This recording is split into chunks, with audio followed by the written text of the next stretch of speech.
Sweet corn సలాడ్‌ని సింపుల్‌గా, ఈజీగా ఇలా అయితే ట్రై చేయండి. చాలా టేస్టీగా ఉంటుంది. ఫస్ట్ అయితే బాయిల్ చేసిన స్వీట్ కార్న్ తీసుకోవాలి.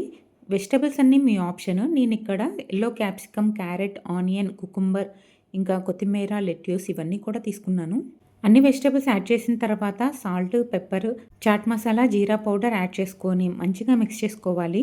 లాస్ట్‌లో లెమన్ యాడ్ చేసుకొని తింటే సూపర్‌గా ఉంటుంది. ఇలా different types of salad recipes కోసం మన ఛానల్ని సబ్స్క్రైబ్ చేయండి అండ్ కామెంట్ చేయండి సలాడ్ రెసిపీస్ అని. Thank you, bye. టమాటా రోటి పచ్చడిలో ఇలా ఉల్లిపాయలు వేసుకుని తినడం ఎంతమందికి ఇష్టం కామెంట్ చేయండి. నాకైతే చాలా ఇష్టం ఇలా రోటి పచ్చడిలో ఆనియన్ వేసుకొని తినడం. ఈ టమాటా రోటి పచ్చడిని నేను చెప్పినట్టు చేయండి, చాలా బాగుంటుంది. కారంగా నెయ్యి వేసుకొని వేడివేడి అన్నంలో తింటే సూపర్గా ఉంటుంది. ఫస్ట్ అయితే పచ్చిమిర్చి తీసుకోవాలి.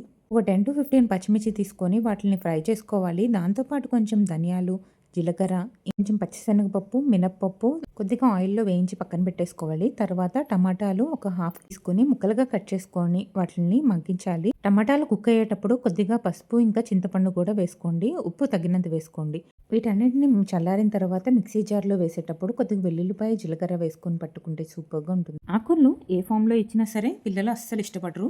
ఇలా ఒకసారి చేసి చూడండి, చాలా బాగా నచ్చుతుంది వాళ్ళకి. మేతి ముందల్ పరాటా చేస్తున్నాను. దీన్ని పూరీలాగా కూడా చేసుకోవచ్చు, సూపర్‌గా ఉంటుంది. కట్ట మెంతికూర తీసుకొని ఫైన్‌గా చాప్ చేసుకొని దాన్ని అయితే కొంచెం ఫ్రై చేసుకోవాలి.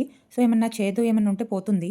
పెసరపప్పుని ముందే నానబెట్టుకొని దానిలో కొంచెం అల్లం వేసుకొని మెత్తగా గ్రైండ్ చేసుకోవాలి. ఈ మిక్చర్‌లో 1 కప్ నేను మల్టీగ్రెయిన్ ఆటా, ఇంకా హాఫ్ కప్ నార్మల్ ఆటా కలుపుకున్నాను.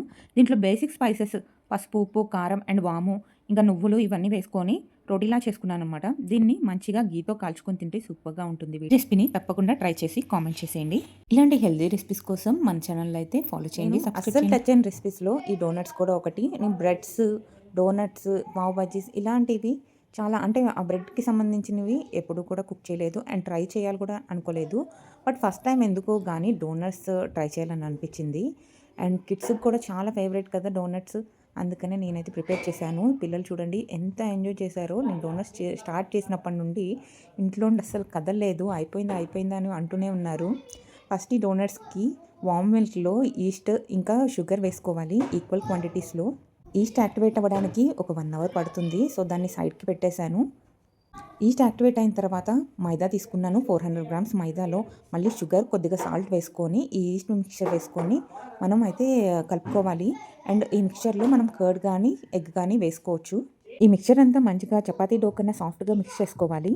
లాస్ట్‌లో కొంచెం బటర్ వేసుకొని మిక్చర్‌ని చాలా సాఫ్ట్‌గా ప్రిపేర్ చేసుకోవాలి. అండ్ బౌల్‌కి కూడా బటర్ రాసుకుంటే పిండి మొత్తం అతుక్కోకుండా ఉంటుంది. ఈ పిండిని కూడా మనం 1 ½ అవర్ అలా వదిలేస్తే మంచిగా పొంగుతుంది. అండ్ ఒక్కసారి మనం బీట్ చేసేసుకొని మనకు కావాల్సిన షేప్స్‌లో అయితే పెట్టేసుకోవాలి. నేను ఇక్కడ షేప్స్ చేయడానికి చాలా కష్టపడ్డానండి. మధ్యలో హోల్ చేయడానికి నాకు ప్రాపర్‌గా ఏం దొరకలేదు. ఇక్కడ పెన్ క్యాప్ యూస్ చేశాను. బట్ అది కూడా కొంచెం క్లోజ్ అయిపోయిందనమాట కొంచెం ఉబ్బిన తర్వాత. అయినా కూడా రెసిపీ కదా మనకి ఇంపార్టెంట్, షేప్స్ కాదు. ఆయిల్ పెట్టేశాను డీప్ ఫ్రైకి. ఆయిల్ మాత్రం అస్సలు ఎక్కువ హీట్ ఉండకూడదు. లో టు మీడియం ఫ్లేమ్‌లో ఉండాలి. ఇక్కడ నేను బటర్ పేపర్ యూస్ చేశాను. ఎందుకంటే అవి అతుకుపోతా ఉన్నాయి. సో బటర్ పేపర్‌తో పాటు వేసేసి తర్వాత మనం వాటిని రిమూవ్ చేసేసుకోవచ్చు. ఫ్రై అయిన తర్వాత ఫ్లిప్ చేసేసుకుంటే మంచి కలర్ వస్తాయి. అసలు వేడిగా ఉన్నప్పుడే షుగర్ పౌడర్ కానీ చాక్లెట్, మనం dark chocolate are milk chocolate anything మనం డెకరేషన్ అనేది మన ఇష్టం. టేస్ట్ మాత్రం చాలా బాగుంది అండ్ ఫ్లఫీగా లోపలంతా కూడా సూపర్‌గా వచ్చింది. టేస్ట్ చేసి నాకు నేనైతే శభాష్ అని చెప్పేసుకున్నాను. Thank you, bye bye.